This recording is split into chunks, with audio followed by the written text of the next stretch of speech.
Hello, everyone. In this video, we're going to continue on in Chapter 3 and look at, in this video, looking at shifting our demand supply curves. So we'll start out with demand.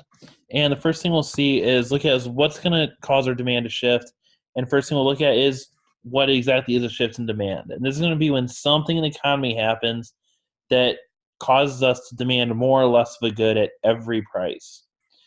So some factors, which we go into a couple of these in a little bit, but some factors that are going to shift our demand would be income. The more money I make is the amount of money I make is going to affect what goods I purchase or how many goods I purchase. We have things like changing in tastes or preferences. So throughout time or even throughout our lives, there's some things that we used to like, now we don't. Maybe on a day-to-day basis, right? Whereas yesterday, maybe Taco John sounded great yesterday. Today, maybe not so much, right? So as we go through time, right, their tastes, preferences, they change both as individuals and as a society. We have changes in the composition of the population. So the population doesn't stay the same either, just like our preferences change. The population changes. We may allude to the baby boomers for this. And what we can think about is with the baby boomers, right? So this is kind of a bulge in our population. So as they go through their lives, we may see demand for certain products that they use based off of what stage they're in life increase or decrease. So when they graduated high school, there was probably a reduction in high school enrollment after their graduation. And today, as they move into that senior citizen age, there might be an increased demand for goods that are associated with senior citizens, including doctors and maybe things like dentures, walkers, and stuff like that. Does price of substitutes for complements change? We really go into this one in a minute, but think of what happens to the price of peanut butter when Nutella becomes more expensive, or what happens to demand for jelly when what happens to demand for peanut butter when jelly becomes more expensive, and so on. Then this changes in expectations about the future. If we expect gas prices for tomorrow to go up or down, how are we going to act today? So if tomorrow I thought gas was going to be $10, even if it's not time to fill up my tank, I might go ahead and buy gas now. Similarly, if tomorrow I thought gas was going to be cut in half, or say go down to 50 cents a gallon, right, in that case, I might go ahead and hold off on buying gas today, even if it's my normal time to buy, or I may only buy a little bit today to hold me over until tomorrow. So when we see our shifts in demand, what we're going to do is we're going to think of it in terms of left and right. So as always, we'll have our price and our quantity. Then we'll have a demand curve and a supply curve. Oops. So right now, we just have the demand curve. So if we have an increase in demand, we said we'll shift it to the right up to, say, D1, which will be right here in green. And this one will represent, again, that increase in demand. Whereas if we have a decrease, we'll shift it to the left. And this would be, say, D2. And this would represent a decrease in demand. So again, increase in demand is going to be considered a shift. We're going to think of this as a shift to the left, whereas a decrease in demand we'll think of as a shift to the right.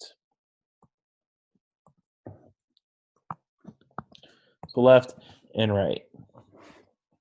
So when we think about our goods, right, we talked about these factors and things that are going to affect our demand. A couple specific types of goods that we'll see are, right, in this chart kind of shows a nice little representation of what I just said. But a couple of things, types of goods and services, see a couple ways that goods can change. First two here are going to be based on income. The second are based on relationships with other goods. So on the income side, the first type of good we have is called a normal good. It's going to be one where as my income rises, I buy more of this good, and as my income falls, I will buy less of this good. So for my normal good, again, an increase in income will lead to our demand to increase. And some examples of this might be things like new cars, vacations, and what we might call nice meals out. meals. Right. So if I have a higher income and my car breaks down, I'm more likely to buy a new car than if I have a lower income. Similarly, vacations, if I face a cut in my income, our vacation would probably be the first thing to get cut. The other type of good, as far as our income goes, called an inferior. And with this, our increase in income will lead to a decrease in demand. And some examples of this may be used cars, textbooks, and the little 25-cent packs of ramen. Right. So used cars, again, if I have less money, if my car breaks down and I have a smaller bank account, I might be more likely to buy a used car, whereas if I have more money or I have more income, I might buy a new car. Textbooks, when you're a student, you kind of tend to not make that much money, yet you're buying textbooks. But once you graduate, the odds are very slim you're going to go out and be buying textbooks after graduation. However, after you graduate, hopefully you're making more money then than you do now, so you have a higher income, but you're not buying textbooks. The other ways we can categorize goods are by how they relate with each other. So this first one's called a substitute, and this is a good that can be used in place of another good or service. And what we'll see here is that if the price of a substitute increases, this will lead to the demand for the initial good to also increase. And some examples here, maybe things like Coke and Pepsi, peanut butter and Nutella.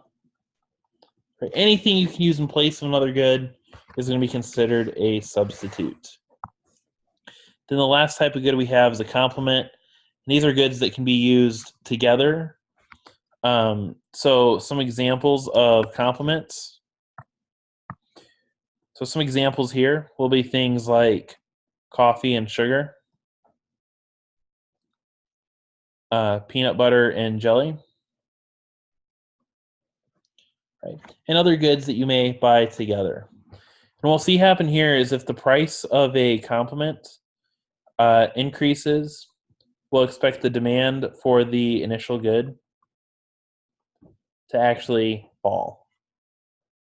And the logic behind this, if we think about peanut butter and jelly, if the price of peanut butter increases, this means that the price of a sandwich will increase. By the law of demand, this means that the quantity demanded of a sandwich will fall. And if we're going to buy fewer sandwiches, this means that our demand for jelly will also fall.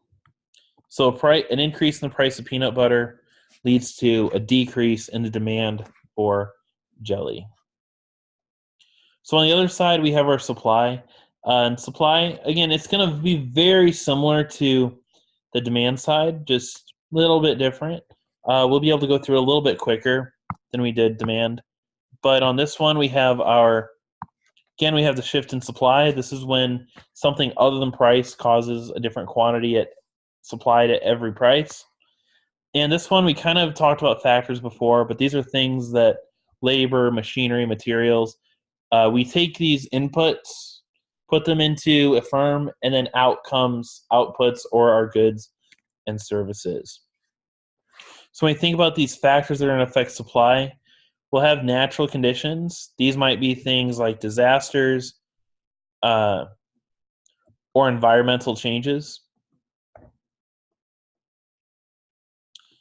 The other ones will include input prices. In general, if our input prices go up, this will lead to a decrease in supply. Again, if our inputs become more expensive, in order to us to provide that good, we'd probably have to raise prices, which means at the given price, supply would go down. Technology, in general, as technology improves, our supply will also increase with that. And with technology, what we might think of is, right, as our technology gets better, we're able to produce more goods. So something like, if we think about agriculture, Whereas 500 years ago, one farmer fed one, maybe two people. Today, one farmer, I believe, feeds almost 200 people. So you have a huge increase in technology, increase our supply a lot. Then government policies, some example of these, maybe things like labor laws, health code, etc. Right, and different industries may have different policies they have to go by. So, as an economics professor, if I don't know the proper temperature to cook chicken to, it's really not a big deal because I'm not handling your food. Whereas someone who works at a restaurant, it might be a little more important for a cook at a restaurant to know that. So, our government policies in general, the more policies we have, the more regulations we have, is going to cause our supply to decrease. Just because the more regulations means the more laws we have to keep up with, which means higher costs. And when we think about supply, what we're going to see happen is, right, we'll have our price and our quantity, just like always. Just this time, we're going to have a supply curve.